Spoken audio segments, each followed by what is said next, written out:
Senhoras e senhores deputados, deputadas e todos aqueles e aquelas que nos acompanham através da TVA, das nossas redes sociais, sejam todos e todas bem-vindos. E sob a proteção de Deus, declaro aberta a presente sessão. Comunico aos senhores deputados e deputadas que as atas das sessões anteriores foram respectivamente encaminhadas aos gabinetes dos senhores deputados e deputadas, e as mesmas, esta presidência as dão por aprovadas. Da mesma forma, comunico que o expediente foi distribuído eletronicamente a todos os senhores deputados e deputadas. Esta presidência gostaria, antes de entrar em breves comunicações, saudar aqui o nosso vice-prefeito de Campo Herê, Antônio Lixeira, e acompanhado do vereador Clebinho e das vereadoras Rosalva e Suzy. E também destacar aqui a presença do sempre lembrado bruxo, o bruxo das plantas, Alessio dos Passos Santos. E entramos de imediato às breves comunicações, e o primeiro orador inscrito, deputado Mário Mota. Vossa Excelência, que faz uso da tribuna, esta presidência lhe concede o tempo de até 10 minutos. Senhor presidente em exercício, Padre Pedro Baldissera, excelentíssimo deputado, senhores deputados e deputadas presentes na plenária, a todos que nos acompanham pela rede social da nossa Alesc, pela TVA, pelo YouTube.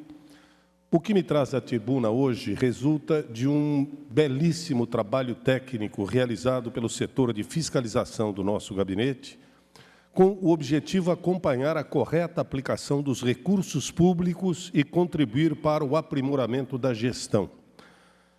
Senhores e senhoras, ao longo do mandato, situações diversas foram analisadas e encaminhadas aos órgãos competentes, sempre com muita responsabilidade e respeito. Em um desses casos, houve inclusive operação policial com o GAECO. Lembram-se do Família Premium, denominação dada pela investigação relacionada à aquisição de notebooks pela Secretaria de Estado da Educação, no governo anterior? Pois hoje apresento um novo caso que exige uma análise criteriosa dos órgãos de controle, já de posse da denúncia desde setembro do ano passado, quando encaminhamos. Envolve licitações para os serviços de desinsetização, desratização e descupinização de escolas estaduais. Vou tentar ser o mais direto possível. Como explicar que para o mesmo serviço, com idêntica metragem licitada e tendo como vencedora a mesma empresa, o valor contratado para uma determinada regional, neste caso Mafra, tenha passado de um ano para o outro de R$ 11.100 para R$ 1.060.000. Trata-se de um aumento superior a 9.000%. Diante desses números e de números dessa magnitude, não cabe precipitação, cabe uma análise técnica. E foi isso que realizamos. Foram examinados os 36 procedimentos licitatórios das regionais de educação, totalizando quase 10.000 páginas de documentos. A apuração teve origem numa pergunta simples formulada no início do ano letivo de 2024, em meio ao aumento dos casos de dengue. As escolas estaduais possuíam contratos vigentes de dedetização? A resposta foi preocupante naquele momento, porque foi não possuem. Desculpem. A regularização ocorreu apenas em 2025, após cobranças formais. E até aqui poderíamos cogitar falhas administrativas. Contudo, a comparação entre os contratos revelou diferenças expressivas de valores exigindo aprofundamento. Em 2019, as licitações destinadas às 36 regionais de educação somavam aproximadamente 5,2 milhões. Nos certames publicados em 2021, vigentes até meados de 2022, o valor global alcançou cerca de 19 milhões e 100 mil reais, quase 4 vezes mais. Aumento de despesa não é por si só irregularidade, mas variações dessa magnitude para o mesmo serviço exigem justificativas técnicas consistentes. O que se verificou, porém, foram inúmeras discrepâncias nos valores praticados em 2021. Nós separamos 3 exemplos, entre muitos, para uma melhor visualização. Por favor, primeiro na tela. Slide 1. Na Regional de Palmitos, referente às linhas em verde, enquanto a metragem licitada duplicou em 2019 para 2021, a proposta vencedora passou de R$ 11 mil para mais de R$ 1 milhão. Logo abaixo, para a Regional de Maravilha, houve um pequeno acréscimo na metragem licitada, mas a proposta vencedora saltou de R$ 41 mil em 2019 para R$ 1.370.000 em 2021. Já para a Regional de Joinville, a de baixo, com exatamente a mesma metragem licitada em 2019 e 2021, o valor passou de R$ 31 mil para R$ 1.860.000. Eu ressalto que em 2019, apesar dos valores significativamente menores, as propostas foram confirmadas como exequíveis, com serviços executados e devidamente pagos. Estamos diante, portanto, de aumentos que chegam a 90 vezes o valor do certame imediatamente anterior. Sob o ponto de vista técnico, surge uma questão central. A administração dispunha de referências recentes e reais de mercado, ou seja, os próprios contratos de 2019, que poderiam servir como parâmetro comparativo. Ainda assim, tais referências não foram adotadas como base predominante. Tampouco se realizou uma ampla análise de mercado, o que possibilitou valores de referências milionários que permitiram as diferenças observadas. Consta nos processos a utilização majoritária da chamada tabela SINAP, que é um instrumento voltado principalmente à precificação de serviços de engenharia, o que não é aplicável para o serviço do controle de pragas. E as inconsistências não param por aí. Eu peço a exibição do segundo slide, agora referente à nossa regional Florianópolis. Observem que o lote 3, com a mesma metragem do lote 2, teve lance vencedor de R$ 1.100.000, enquanto o lote 2 foi homologado por R$ 23 mil. Acontece que empresas derrotadas no lote 1 e 2, após a disputa acirrada com lances ofertados em torno de R$ 50 mil, também participaram do lote 3. Mas, estranhamente, ao contrário do que esperava, não apresentavam propostas inferiores ao valor milionário lançado pela vencedora. Interessante mencionar ainda que tais discrepâncias não ocorreram apenas entre exercícios distintos ou empresas diferentes. Nesse sentido, eu peço o slide 3. Notem que uma mesma empresa, que eu chamei de empresa X, venceu licitações em 4 regionais distintas. A metragem licitada fosse idêntica entre elas, embora isso acontecesse, os valores variaram de R$ 14 mil a R$ 970 mil. Isoladamente, cada fato pode admitir diferentes interpretações. Contudo, quando se repetem diversas regionais e lotes, passam a revelar um padrão que exige um exame aprofundado. Além disso, nas licitações realizadas em 2025, as propostas vencedoras voltaram a apresentar valores próximos aos praticados em 2019. Eu faço questão de registrar que eu não estou antecipando conclusões. Entretanto, eu trago um último dado adicional. mais de 10 empresas vencedoras dos certames realizados em 2021 estavam, a partir de setembro de 2024, penalizadas por decisão judicial em razão de fraudes em licitações ocorridas em diversos municípios catarinenses e também em outros estados, envolvendo prática de conluio e concorrência fabricada. Há, portanto, um risco concreto de que o Estado também tenha sido lesado. Diante disso, protocolamos um material robusto reconhecido pelo próprio Ministério Público de Contas.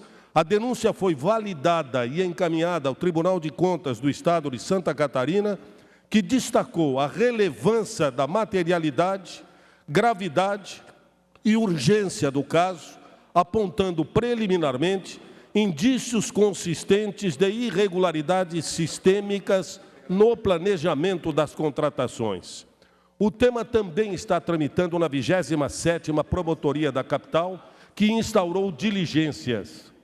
Por fim, fiscalizar não é atacar o governo A ou o governo B.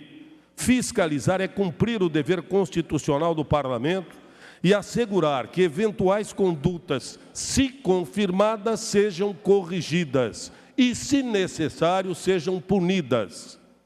No mais, seguimos em frente, amigos, e eu continuo me comprometendo ao lado da equipe em manter esta casa e a sociedade sempre muito bem informada. Muito obrigado, senhor presidente e demais colegas. Feita a manifestação, deputado Mário Mota, esta presidência também registra a presença de 28 cadetes, homens, mulheres, que serão futuros e futuras comandantes do Corpo de Bombeiros de Santa Catarina, que cursam a formação de oficiais. Sejam bem-vindos e bem-vindas a esta casa. Na sequência, inscrita em breves comunicações, deputada Paulinha. Vossa Excelência, deputada que fará uso da palavra, lhe concedo o tempo de até 10 minutos. Senhor presidente, senhoras e senhores que nos assistem pela TV AL, quero primeiro saudar a Corporação do Corpo dos Bombeiros que nos visita aqui, sejam todos muito bem-vindos e bem-vindas. Senhor presidente, os temas que me trazem a esta tribuna, naturalmente, iniciam versando sobre o que nós temos, de fato, colhido de circunstâncias acerca da proteção da mulher catarinense. Nós tivemos, da última manifestação minha para cá, mais um feminicídio estampado nos jornais de Santa Catarina.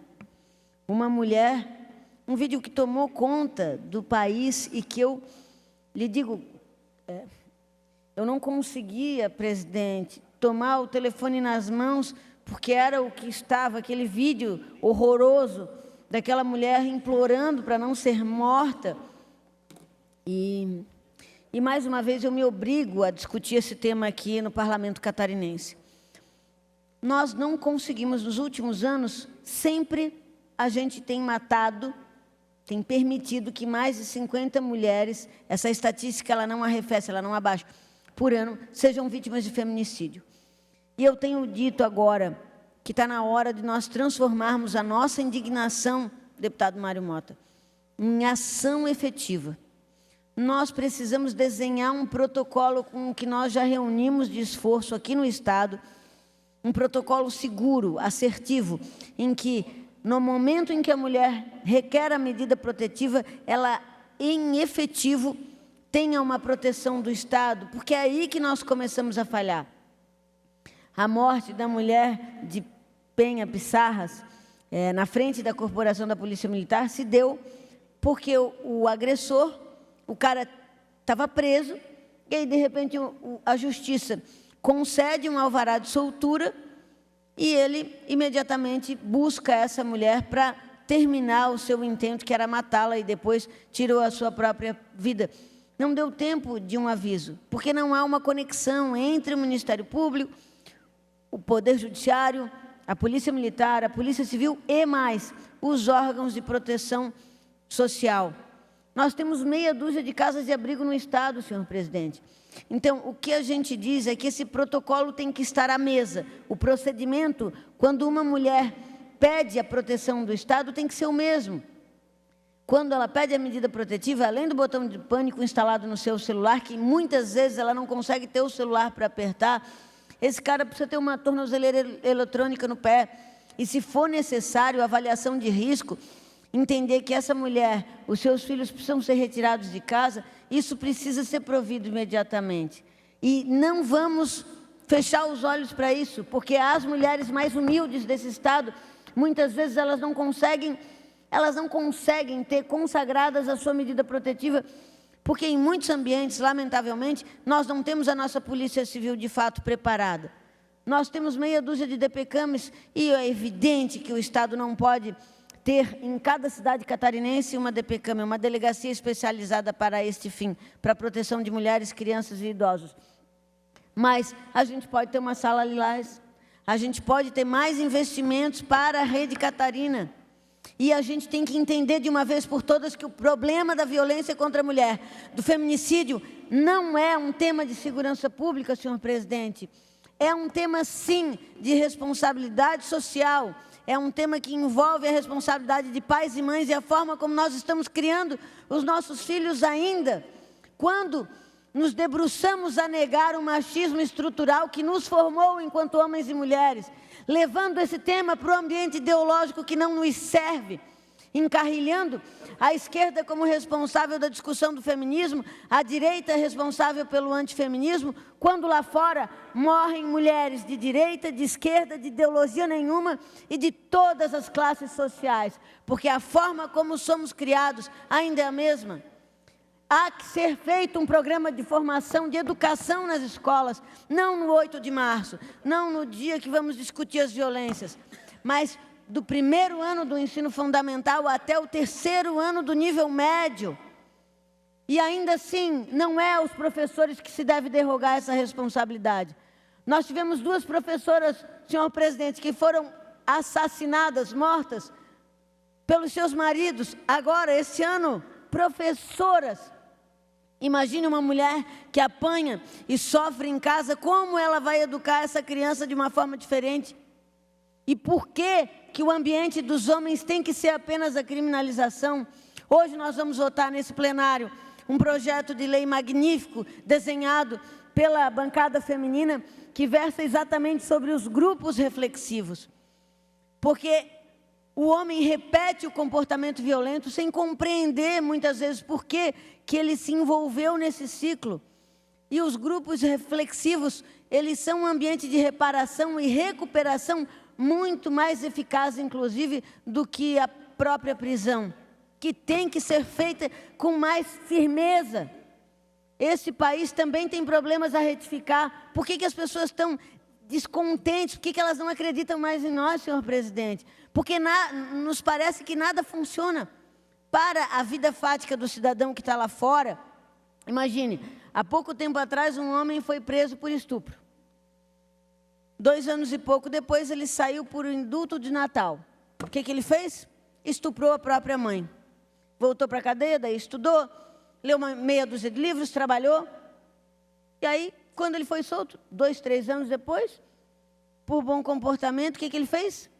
Matou uma menina, estuprou uma menina. E isso não é sério. É evidente que nós entendemos que o sistema prisional tem, sim, o dever cívico de punir, responsabilizar e devolver um cidadão melhor à sociedade, recuperar esse cidadão. Mas a análise de soltura de um homem, de uma mulher, de um criminoso, de uma criminosa, não pode ser tão superficial a ponto de a gente entregar um assassino novamente para seguir matando, estuprando e violando meninas e mulheres neste país. Então, há retificações que precisam ser feitas no Código Penal. Mas aqui em Santa Catarina, o que me enerva é que nós não estamos falando de uma grande estrutura financeira de recursos. Sim, a gente precisa aumentar, melhorar o orçamento da Rede Catarina, por exemplo, que as meninas estiveram aqui o ano passado pedindo emenda parlamentar, cuja contribuição o nosso gabinete também concedeu. Mas esse tipo de estrutura tem que ser fortalecida pelo Estado, porque o nosso Estado pode. Ele tem condições, senhor presidente. Mas nós estamos matando mulheres aqui, sabe por quê? Porque a gente não quer assumir que nós somos um Estado machista, e somos. Nós não queremos assumir os problemas que nós temos dentro de casa. Nós não queremos assumir que essa discussão ideológica de esquerda e direita patrocina a morte de mulheres. Nós não queremos assumir o que somos enquanto sociedade. Isso precisa ser feito, é o primeiro passo. E a partir de então, com humildade, dignidade, decência, a gente revisitar, manter o que nós aprendemos de bom dos nossos pais, dos nossos avós, dos nossos bisavós, mas curar as feridas em que põe a mulher numa condição de submissão. Porque hoje, quando o menino, aos 13, 14 anos de idade, começa a sair, toma corpinho, o que se deseja é que ele vá para a rua e pegue muitas mulheres. E a menina não. A menina tem que ter um outro comportamento, senão ela vai ser mal falada. Eu quero dizer que o amor patrocina a violência. Eu quero dizer que a forma inconsciente que muitas vezes a gente dirige as nossas vidas, imputa a nossa filha, a nossa neta, a nossa irmã, a um cenário de violência que precisa sim ser corrigido. Eu não vou me exceder hoje, senhor presidente, teria outros temas, mas esse me apaixona de tal forma que eu acabo ocupando mais do que devo do tempo. Nós protocolamos um projeto de lei de novo nesta casa, que estabelece esse protocolo, que fala da questão da educação, que fala que o sistema de segurança pública, o sistema de assistência social tem que ser interligado. Eu digo que eu convivo com isso diariamente, senhor presidente. A minha condição de mulher faz com que muitas mulheres me busquem. E nas violências que se repetem, como é o caso na violência obstétrica, a questão das 39 semanas que a gente precisa abordar. A gente tem um outro projeto de lei que eu coloquei aqui na casa, chamado Alô Gestante, porque toda semana, senhor presidente, toda semana alguma mãe me liga de uma maternidade dizendo que já está lá há 12, 14, 20 horas e não consegue ter um atendimento que viabilize a ela um parto seguro. Eu termino rogando aos senhores e senhoras que possam dar atenção a esse tema. E, por favor, que nós possamos discuti-lo a despeito de questões ideológicas. Porque, sim, lamentavelmente, pode ser uma filha, pode ser uma neta, pode ser uma irmã, pode ser alguém que está mais perto de você do que imagina a próxima vez. Feita a manifestação, deputada Paulinha. Na sequência, em breves comunicações, inscrito para falar, deputado Júnior Cardoso. Deputado Júnior Cardoso, Vossa Excelência terá o tempo de até 10 minutos para a sua manifestação.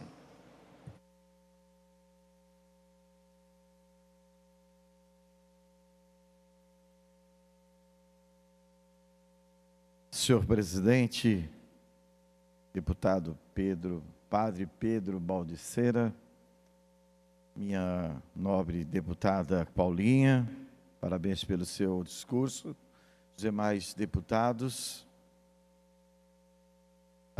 Começo citando um texto escrito por Isaías, 750 anos antes de Cristo, Isaías capítulo 59, verso 14 e 15. Ele diz assim: assim a justiça retrocede, e a retidão fica longe, porque a verdade anda tropeçando nas ruas, e a honestidade não consegue mais entrar na cidade. Sim, a verdade sumiu, e quem se desvia do mal é tratado como presa. Quando Isaías, do capítulo 59, versículos 14 e 15, está falando do clamor da justiça, ele descreve um tempo de corrupção generalizada, onde a justiça está colocada de lado e o direito não é exercido de forma correta, de forma honesta.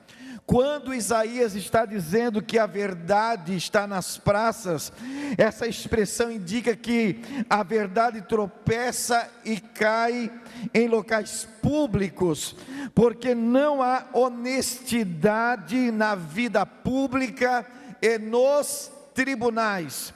Observe os senhores que há 750 anos antes de Jesus nascer, já tínhamos problemas com a corrupção, com a desonestidade e com a falta de compromisso com as coisas, com princípios. E também diz a Bíblia, em Mateus capítulo 5, verso 6, bem-aventurados que têm fome e sede de justiça, porque serão fartos. Em resumo, o clamor por justiça nas ruas, no contexto de Isaías 59, é um lamento, é um clamor pela falta de verdade e de justiça no meio do povo, em um cenário que está distante de Deus. Eu subo, senhor presidente, na tribuna desta casa, na tarde de hoje, para registrar que no próximo dia 1º de março, domingo, o Brasil inteiro vai para as ruas gritar: acorda Brasil. E eu vou estar participando ativamente desse movimento, porque o movimento Acorda Brasil não é um ato qualquer, não nasceu em qualquer manjedoura, é um chamado cívico, é um grito que se ouve pelas ruas de todo o Brasil, é a voz de quem trabalha, é a voz de quem paga impostos, é a voz que sustenta esse país e já não aceita mais tanta corrupção, a impunidade e o abuso que está contaminando a esperança do nosso povo. Eu quero fazer esse registro porque entendo que a política precisa ser exercida com clareza, com responsabilidade e com compromisso com a população. O Brasil vive um tempo de profunda inquietação social e em todas as regiões ouvimos o mesmo sentimento, qual seja a indignação de quem trabalha, de quem levanta cedo, de quem espera que o poder público opere com honestidade, com eficiência e justiça social.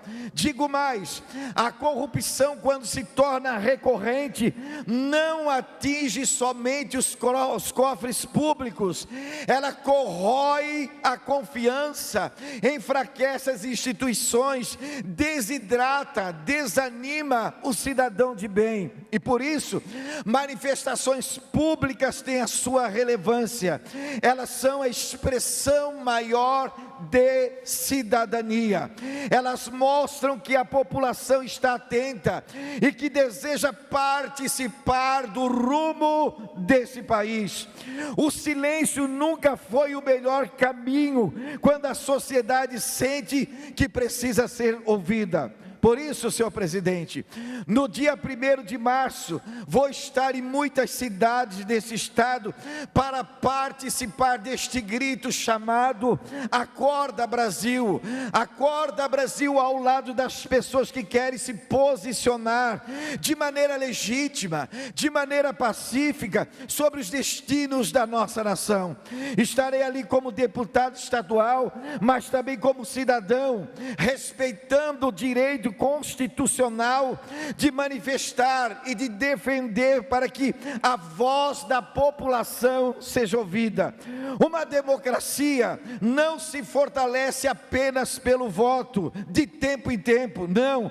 Ela se fortalece quando a sociedade acompanha, quando a sociedade cobra, quando a sociedade participa e não se omite dos seus deveres. Por isso, convido a todos que compartilhem compartilhem desse espírito cívico, acompanharem e participarem com serenidade a respeito deste ato de consciência que é o Acorda Brasil. No dia 1º de março, em todo o estado de Santa Catarina, em todas as cidades do Brasil, estaremos com nossa voz alçando liberdade, gritando democracia, porque já não aguentamos mais o descaso pelos quais o Brasil está vivendo.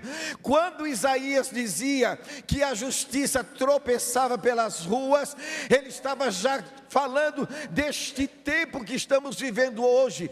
Era uma palavra profética que comunicava com este tempo em que nós estamos vivendo, a descredibilidade em todos os parâmetros, em tudo que se vive no dia de hoje, tanto na área social, política, espiritual, religiosa. Nós precisamos dar um basta sobre tudo isso, e por conta disso eu conclamo ao Brasil e aos brasileiros, especialmente nós catarinenses, para que estejamos no dia 1º de março, nas ruas das nossas cidades, clamando: Acorda Brasil. Muito obrigado.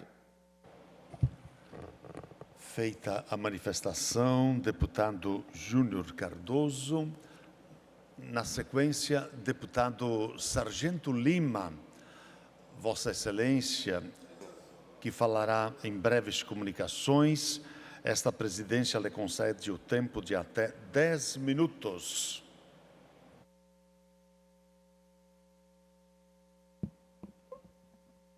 Muito boa tarde, presidente. Eu ia até abrir mão do meu tempo hoje, mas depois de ver a defesa tão efusiva de suas pautas em defesa da mulher, eu também vou aqui me defender a minha pauta, que é a defesa da verdade.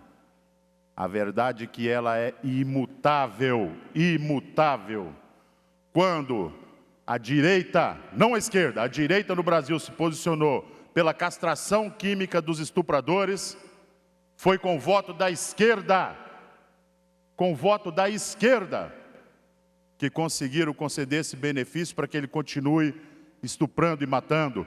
Quando foi da suspensão dos direitos de progressão de regime dos presos, condenados inclusive por crimes sexuais, foi a esquerda que derrubou o projeto do deputado federal Derrite, do estado de São Paulo, hoje atual secretário de Segurança Pública daquele estado.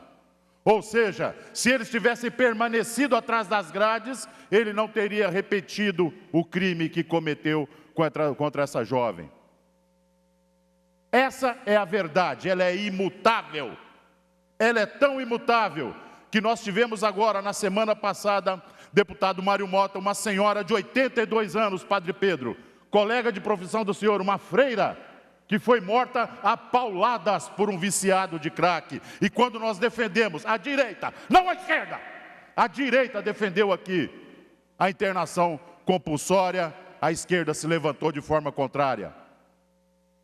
Então é sim uma questão ideológica. A pauta ideológica ela tem que ser defendida a todo custo. A todo custo. Essa é a pauta que o atual presidente da República fala. Nós temos que fugir dessa pauta da família. Essa que ele falou em discurso, repetindo a frase, abre aspas, pauta da família, que fecha aspas, que precisa ser evitada e combatida. É uma questão ideológica, sim. Não me surpreende o que passa pelo mundo, a forma que ele enxerga o nosso país. Mas eu quero mostrar um dado interessante para os senhores. Coloca ali no quadro ali. Índice de percepção de corrupção.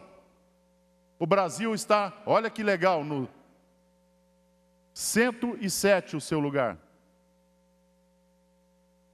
Triste é pensar que aquela lista está de cima para baixo, dos melhores para o pior. A gente só consegue ganhar do Sri Lanka, do Laos, no índice de percepção de corrupção. Obrigado. E quando se fala de corrupção, é em oferecer algum tipo de vantagem e, em contrapartida, você aferir lucro para si ou para terceiros. E por que eu estou mostrando esse quadro depois do meu discurso? Porque a corrupção faz com que as pessoas não temam a justiça. É a certeza da impunidade que mata mulheres. Ele pode ser condenado, mas ele vai ser enviado para um presídio e mandar ler revistinha do Pato Donald lá dentro lá. E 3 meses depois, 4 meses depois, ele estende a possibilidade de estar na rua. Para poder voltar a matar, para poder voltar a estuprar, para poder continuar vendendo drogas. Morta a pauladas uma freira de 82 anos de idade, no Paraná, essa semana passada, por um viciado. E quando nós voltamos aqui, olha, quando nós voltamos aqui, alguém oferecendo vantagem para terceiros. E qual que é a vantagem? É o voto. Pergunto para vocês, vá na frente de um presídio e pergunte por preso, qual é o seu presidente? Pergunte para eles. Se eles votam em Lula ou se votam em Bolsonaro. Preso por preso, perguntem a eles. Vá no ponto de tráfico de droga e pergunta, qual é o seu posicionamento político para esse ano? Pergunte para eles, não responda para mim, responda para vocês mesmos. Vá em cada invasor de terra desse país e pergunte para ele, qual é o seu presidente? Não responda para mim, responda para você mesmo. E você é corrupto quando você oferece uma vantagem para ferir algo para si ou para terceiros. Quando você oferece comida em vez de oferecer emprego. Você não está oferecendo dignidade. Você está colocando o povo na situação análoga de escravo. Escravo de um governo. Então, quando eu vejo alguém falar, temos que nos afastar das discussões ideológicas, quer dizer que nós temos que nos afastar do que é certo e o que é errado nas nossas tomadas de decisões, deputado Mário Mota. Isso é inadmissível. Até os 7 anos de idade um homem tem esse direito, dali para cima não tem mais. E deputado Márcios, devido ao respeito que tem por Vossa Excelência e pela pauta que o senhor abraça, nunca mais eu chamei essas pessoas de animais. Porque animal não faz isso. Nunca mais. Não é uma condição animalesca. É uma condição de Brasil. É uma condição que nós olhamos na televisão e falamos da certeza da impunição quando nós vemos um ministro do STF arquivar um processo de uma pessoa que tem um escritório de advocacia cuja esposa é casada com o ministro. Isso é você falar para o resto de todo o Brasil, façam o que vocês quiserem, aqui nessa terra não tem lei. Que é o caso do Banco Master. Ninguém preso até agora, roubaram dinheiro de aposentados, ninguém preso até agora. Esse é um recado para a sociedade, faça o que você achar melhor, você não vai ser preso. E isso reflete lá nas ruas. Reflete lá nas ruas. Isso passa a mensagem para o jovem, pode matar, para pegar um celular e tomar uma cervejinha. Então não corrompa o seu voto a troco de migalha. Por caridade de Deus, não corrompa o seu voto a troco de migalha. Não caia nesse discurso, temos que fugir das questões ideológicas. Ora, bolas. Vamos falar sobre o que então quando formos discutir política? Arte futebolística, sensualidade, o que vai ser se não podemos entrar nas questões ideológicas? Olha esse discursinho para derrubar a lagartixa da parede. Engana meia dúzia, mas esse estuprador que foi citado aqui anteriormente nessa tribuna, se no primeiro crime dele, ele fosse submetido à castração química, ele não faria o segundo. E se ele, com a permissão de Deus, num confronto com a polícia, tivesse sido morto, ele não voltava do cemitério para estuprar mais a filha de ninguém. Essa é a verdade. Se ele tivesse lá dentro do presídio, onde cumprindo a sua pena, porque o cercear-se a liberdade, deputados, a primeira providência é tirar o mal do meio do seio da sociedade. Essa é a primeira providência, para que ele não cometa. Esse é o primeiro passo, você retira e guarda. Por isso que você primeiro prende e depois você julga. É para tirar ele da sociedade, ele é um perigo. Você não deixa ele solto para ele cometer o segundo, o terceiro e o quarto crime.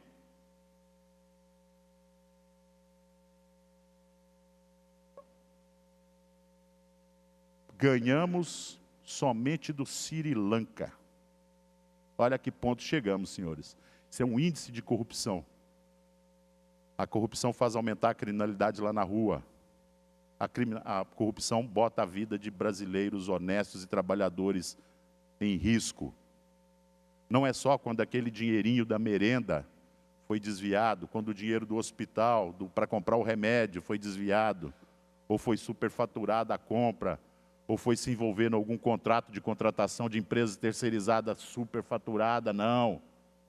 A corrupção colabora para o crime, para aquilo que está prescrito no Código Penal brasileiro, porque ela passa a certeza da impunidade. Essa é a triste realidade do Brasil.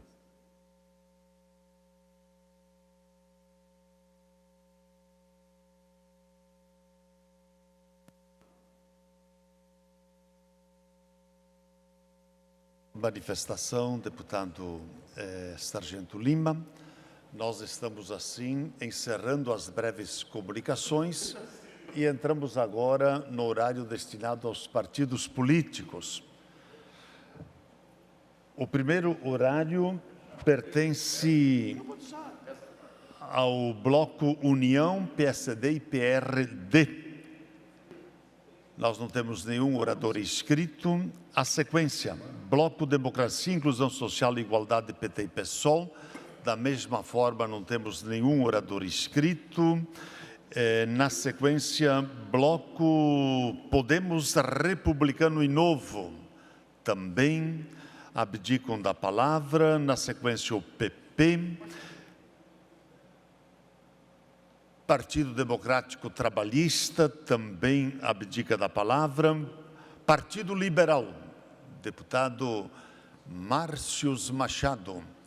Vossa Excelência, que falará em nome do PL, tem o tempo de até 16 minutos. Obrigado, presidente. Cumprimento Vossa Excelência, deputado Padre Pedro, deputado Ivan, deputado Sargento Lima, nosso maratonista pela liberdade democrática do nosso país, orgulho de estar do seu lado nas fileiras do Partido Liberal. Também deputado Mário Mota, meu cumprimento. Senhor presidente, o que vim à tribuna é como líder do partido.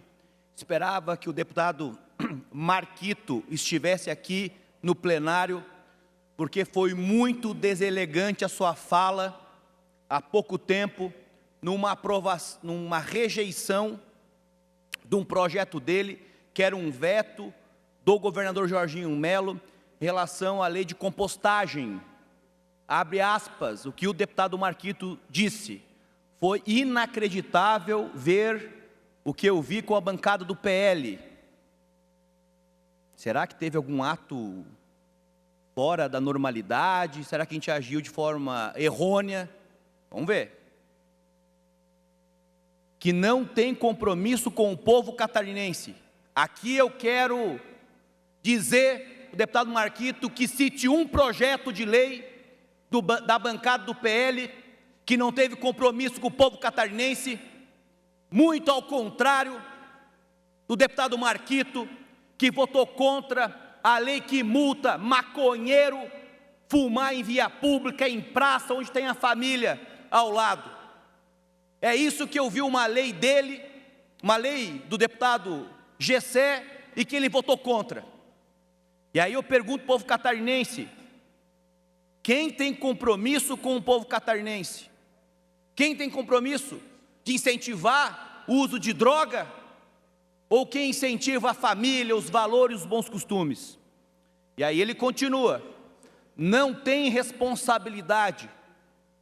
Responsabilidade ao vosso partido, que defende aborto. Responsabilidade ao vosso partido, que defende a liberação das drogas, que acaba com a família, com a mãe, que vira meu Deus, ela destrói a mãe que fica orando, rezando para que o filho possa ter condições de voltar a ter vida. E ele continua, do ponto de vista do ato legislativo. Opa, deputado Marquito, a lei de compostagem, todos os deputados do PL votaram no mérito em dezembro. Agora, pela legalidade, nós votamos a favor do veto do governador. O que tem de errado nisso? E vem buscar desqualificar a bancada do PL, e que diz o seguinte, que votou contra o projeto de compostagem. Opa, nós não votamos contra o projeto de compostagem, nós votamos a favor do mérito em dezembro, mas pela legalidade nós votamos a favor do governo, porque era inconstitucional, trazia um monte de responsabilidades. E eu quero ressaltar ao povo catarinense, especialmente ao povo serrano, um projeto de minha autoria que proíbe a tração animal em vias urbanas. O deputado Marquito, pasmem, fez um projeto que proíbe o tiro de laço. Atenção, MTG, CTG, aquelas crianças que ficam jogando tiro de laço numa vaquinha parada. Ele fez uma emenda no meu projeto. Se eu não tivesse como presidente da comissão antenado, eu tinha passado batido, tinha induzido os deputados a erro, e ainda com uma cara deslavada, um sorriso irônico, diz o seguinte: eu salvei o teu projeto. Deu, opa, quando a gente vê que a esquerda salvou um projeto, deputado Lima, já queria um ponto de interrogação. E aí eu fui dar uma analisada, e lá estava dizendo o seguinte: proibindo as competições.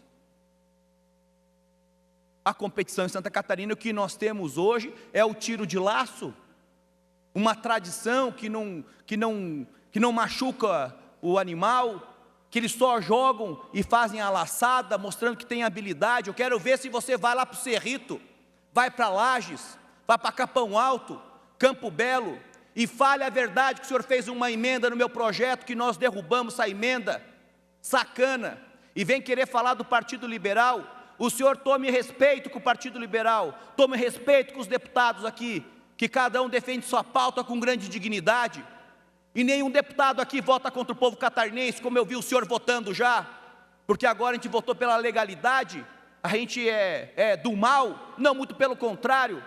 Então essa é a minha fala, presidente, em relação a esse tema específico, de repúdio, e que infelizmente ele não está aqui. Eu queria estar olhando no olho dele, para poder dizer isso, que fiquei muito chateado com o que ele fez, de forma muito temerosa, de forma muito labiosa, jogando um monte de gente contra a gente. Deputado Sargento Lima. Perfeita colocação de Vossa Excelência. Que orgulho fazer parte dessa bancada do PL 22, do Partido Liberal no estado de Santa Catarina, a maior bancada. Uma bancada que tem líder aqui dentro, então eu tenho muito orgulho de pertencer a essa bancada, que é representativa. É uma bancada que está aqui presente sempre. Não é uma bancada ausente. Não é uma bancada que fica correndo o mundo, enquanto aquilo que é importante já está sendo votado aqui dentro e também discutido. Porque o importante não é só o voto, o importante é a discussão. Para que quem esteja assistindo naquela tela ali saiba o que está sendo falado aqui dentro. Nós estávamos tratando aquele dia de amarrar mais uma mó de pedra no pescoço de cada prefeito no estado de Santa Catarina. E não era proibitivo, ninguém está proibido de fazer compostagem, que façam compostagem até sangrar nos seus municípios. Até transformar tudo aquilo numa grande montanha de cocô com capim. Ninguém proibiu. Agora, criar mais uma obrigação para aqueles municípios que vêm aqui, deputado Ivanates, bater na porta dos deputados, me pedindo, por favor, deputado, 120 milzinho para me trocar o telhado da minha escola municipal. Por favor, deputado, arranja mais ali para mim, mais 200 para me limpar uma valeta que quando chove dá enchente, enche 15 casas no meu município. Município pequeno. Município que não tem condições de praticamente subsistir, vive das emendas dos deputados, que graças a Deus tem uns que atende.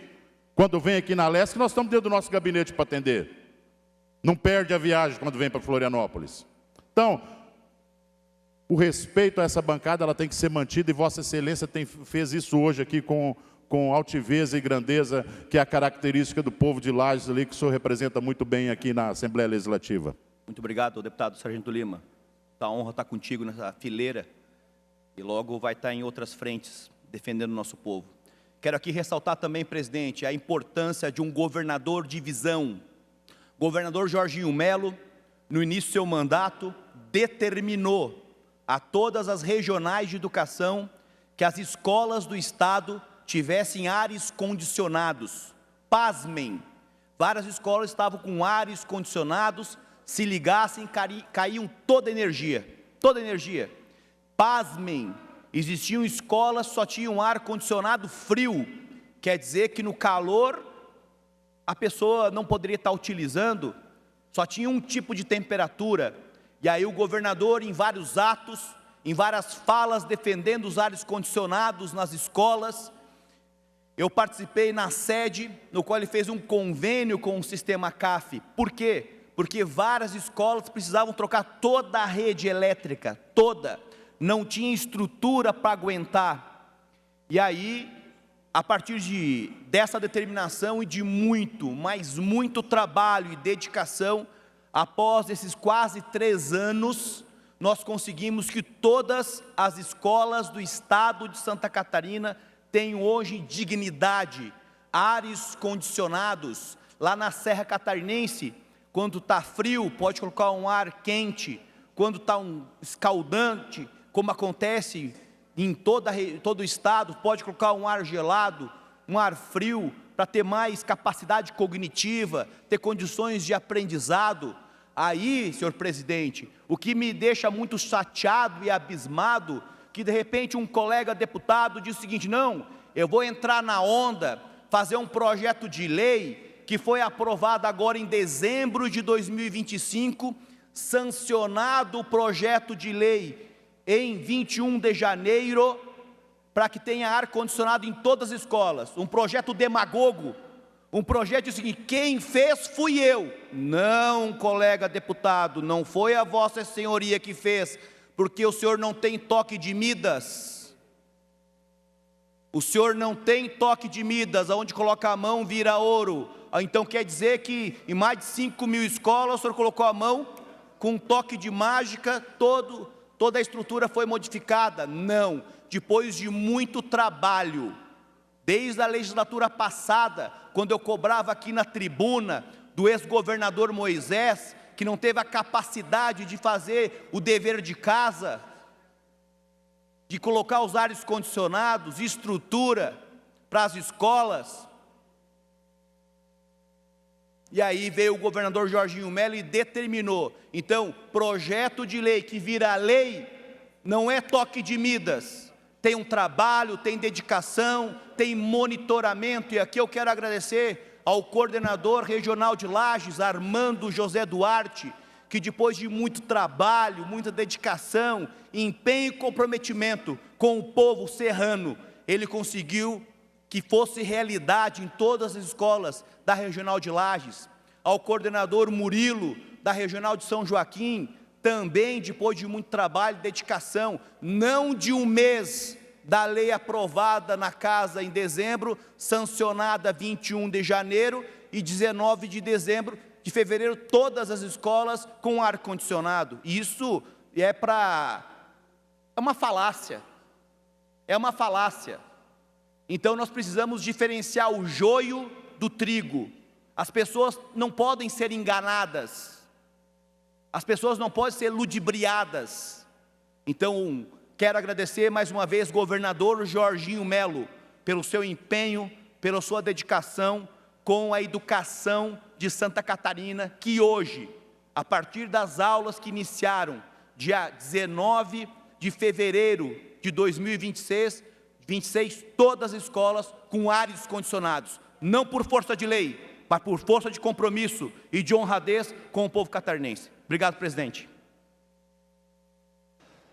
Feita a manifestação, deputado Márcio Machado, em nome do PL, e O último bloco é o Bloco Democrático MDB e PSDB.